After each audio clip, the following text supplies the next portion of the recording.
वो वीडियो मैंने इसलिए बंद करी थी, मैं सोच रही थी सोने चले जाती हूँ, पर आई थिंक नहीं, अगर मैं अभी भी अपना कंफर्ट पहले देख रही हूँ तो I don't deserve to be where I have to B.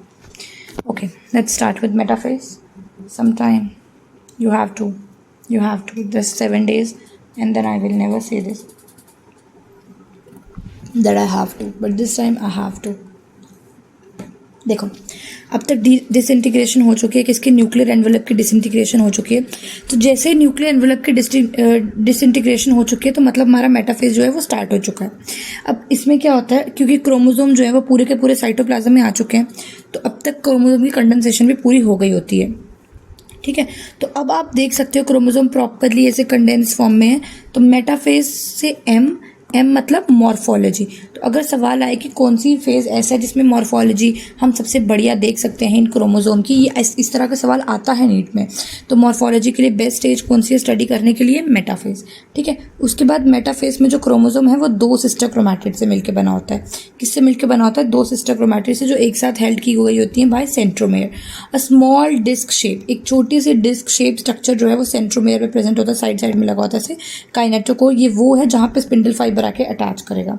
ठीक है, और स्पिंडल फाइबर्स आके अटैच करेंगे to the chromosome that are moved in. हाँ, ताकि क्रोमोसोम जो है और वो लगेगा ताकि क्रोमोसोम सेंटर ऑफ सेल अपनी पोजीशन पे जाके लग सके. तो मेटाफेज किसके लिए? जिसमें क्रोमोसोम चले जाते हैं इक्वेटर पे, एक उसके लिए, एक मॉर्फोलॉजी के लिए, एक है ना, इन सब चीज़ों के लिए, जिसमें एक क्रोमैटिड हर एक क्रोमोसोम का कनेक्ट हो जाता है जाके किससे? काइनेटोकोर से टू स्पिंडल फाइबर ऑफ एक पोल के, और दूसरा उसका सिस्टर क्रोमैटिड कनेक्ट हो जाता है दूसरे वाले के दूसरे पोल के स्पिंडल फाइबर से. अब प्लेन ऑफ अलाइनमेंट क्या है? ये जो ये मेटाफेजिक प्लेट एक बनती है, उसमें जाके अलाइन हो जाते हैं.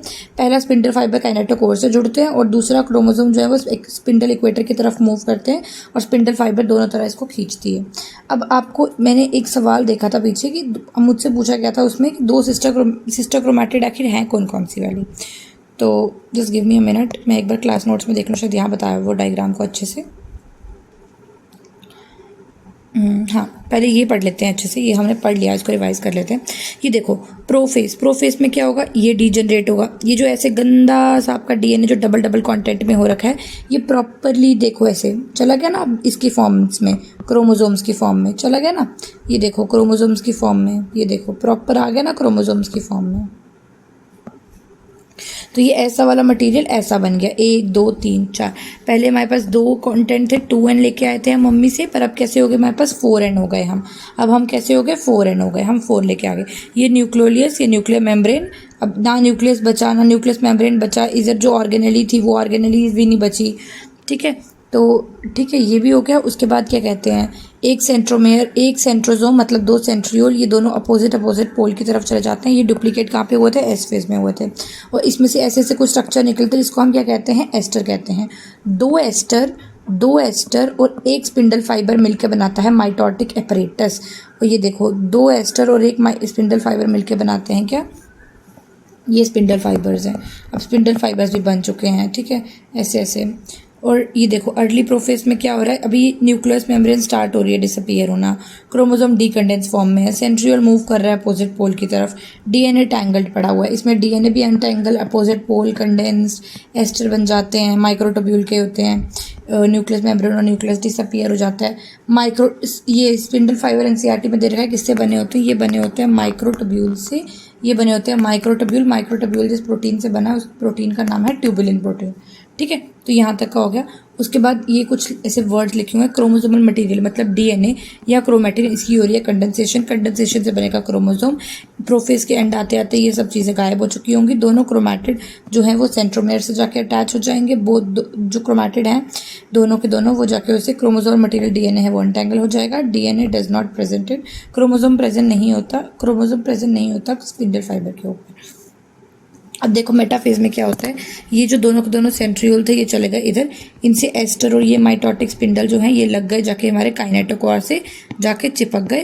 और सेंटर में बन गई कौन सी प्लेट? एक मेटाफेजिक प्लेट. कौन सी प्लेट बन गई? मेटाफेजिक प्लेट बन गई सेंटर में, ठीक है। इसको इक्वेशनल प्लेट भी कहते हैं, ठीक है। उसके बाद इसमें डिसइंटीग्रेशन, अब इसकी बिगिनिंग कैसे पता चलेगा हमें, क्योंकि it is a continuous process, तो कोई प्रॉपर बाउंड्रीज नहीं सेट होती।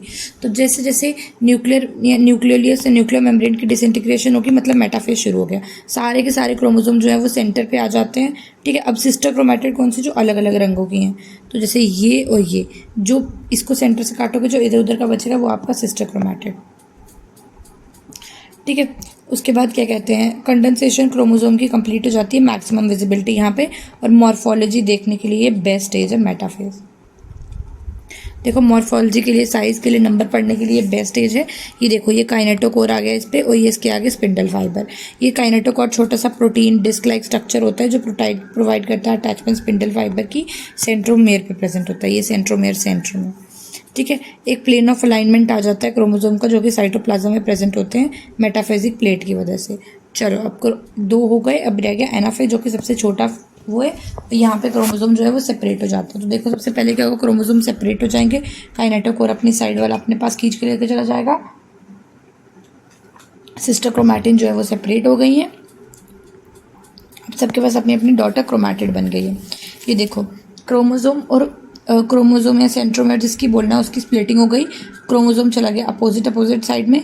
अब each daughter chromatid is called daughter chromosome, तो ये डॉटर क्रोमोसोम देखो आर्म सेंट्रोमेयर और ये सब, ये जो डॉटर क्रोमैटिड और डॉटर क्रोमोसोम है ये सब बन गए, ठीक है। उसके बाद टीलोफेज की बात करते हैं। टीलोफेज में क्या होता है, अब ये जो बना था इसको क्या करें, अब ये जो मतलब हमारे जो अलग अलग क्रोमोसोम क्या कहते हैं, आर्म्स जो हैं इसको क्या कहते हैं, arms are trailing behind, centromere is leading forward, तो ऐसे एनसीईआरटी में वर्ड। अब डीकंडेंस फॉर्म है हमारे पास क्रोमोसोम की क्रोमैटिन, ठीक है। स्पिंडल फाइबर धीरे धीरे अपनी विजिबिलिटी खत्म करना शुरू कर देते हैं। कैरियोकाइनेसिस के बाद देखो दोनों के दोनों ऐसे अलग से वो साइड, कैरियोकाइनेसिस हुई सबसे पहले, न्यूक्लियस बन के सबके अपने न्यूक्लियर मेम्ब्रेन आ गई, इसमें अब अपोजिट होगा, गोल्जी आ गई, ये सब आ गई, डॉटर न्यूक्लियस बन गया, कैरियोकाइनेसिस कंप्लीट, ये सब रीअपीयर हो गया, क्रोमोसोम जो है वो डीकंडेंस होकर वापस क्रोमैटिन में चला गया। क्रोमैटिन क्रोमोसोम की अपनी आइडेंटिटी जो है वो लूज हो जाती है, उसके बाद साइटोकाइनेसिस होती है इन दोनों सेल्स के अंदर, ठीक है। साइटोकाइनेसिस का ये, जानवर क्या करते हैं, खाना कहाँ से लेते हैं, बाहर से, तो जानवरों में वो सेल मेथड कहाँ से होगी, आउटसाइड टू इनर, इसको क्या कहते हैं, क्लीवेज या फरो मेथड, क्लीवेज या फरो। तो एनिमल अपना खाना कहाँ से लेते हैं, बाहर से लेते हैं, तो इनमें इस तरह से होगी। प्लांट अपना खाना खुद बनाते हैं, तो प्लांट में बीच में बनेगा मिडल लेवल, जैसे ही बन गया मिडल लेवल दोनों सेल के बीच में कॉमन लाइन, और ये यहाँ से टूट जाएगी। तो ये सेंटर है, इसमें माइक्रोट्यूब्यूल है, फेगमोप्लाज्म, Golgi body, cell body integral, ये सब चीज़ें, और ये हो गया। ये देखो ये है हमारा कैरियोकाइनेसिस का के, 1 सेल 2 सेल 3 सेल, ये फ्री न्यूक्लियर डिवीजन हो रही है, फ्री न्यूक्लियर डिवीजन वो एंडोस्पर्म में हुई थी ना, याद है। ये देखो 1 न्यूक्लियस, ये 2, ये 3, इसमें साइटोकाइनेसिस नहीं हुई, इसमें सेल का साइज इंक्रीज होता जा रहा है, मल्टी न्यूक्लिएटेड कंडीशन को साइनोटियम कहते हैं। कोकोनट में जो है वो हज़ारों न्यूक्लियस होते हैं एंडोस्पर्म में, लिक्विड के 3N की फॉर्म में, ठीक है। उसके बाद प्लांट्स जो हैं, एनिमल जो है वो सिर्फ डिप्लॉयड ही होते हैं, जिनके अंदर माइटोसिस होती है। प्लांट जो है उसमें डिप्लॉयड में हैप्लॉयड में दोनों में होती है, एनिमल में हैप्लॉयड में होती है, पर सिर्फ हनी बी के मेल में, जो कि एक एक्सेप्शन है। G0 स्टेज क्या होता है, जब पेरेंट सेल जो है वो अपने आप को G1 में जाता है, लेकिन G1 से आगे नहीं जाना चाहता, तो वो G0 पे चला जाता है, सस्पेंड हो जाता है। और ये G0 इंटरफेस का पास नहीं है, G0 एग्जिट करने का तरीका है, वो डिवाइड नहीं करता इंसेंटिव स्टेज या क्विंसेंट स्टेज। G0 जो है वो मेटाबॉलिकली सेल को एक्टिव रखता है परमानेंटली, अगर सेल को कभी वापस आना ही नहीं है, हार्ट सेल, नर्व सेल, तो परमानेंटली और टेम्पररी भी रख लेता है। ये रिक्वायरमेंट पे आके हमारा डिपेंड करता है फाइनली। तो अब हमने पढ़ लिया क्या कहते हैं एनाफेज और टीलोफेज पढ़ते हैं फटाफट से। एनाफेज में देखो क्या लिखा है, ऑनसेट कब होता है इसका, जब हर एक क्रोमोसोम मेटाफेजिक प्लेट में आ जाए और स्प्लिट हो जाए इक्वली, ठीक है। तो 2 daughter cell now refer to daughter chromosome, अब ये दोनों एक दूसरे के साथ ऐसे स्प्लिट होना शुरू होंगे, मतलब ये शुरू हो गया, ठीक है। और माइग्रेशन होगी इनकी अपोजिट पोल की तरफ, जैसे जैसे क्रोमोसोम दूर जाता जाएगा। सेंट्रोमेयर, ईच सेंट्रोम रिमेन, अब सेंट्रल कैसे किससे डायरेक्टेड है, डायरेक्टेड टुवर्ड द, अब इसमें क्या होगा, ये arms are trailing behind and centromere is leading ahead, देखो ट्रेलिंग और लीडिंग का कॉन्सेप्ट, ठीक है।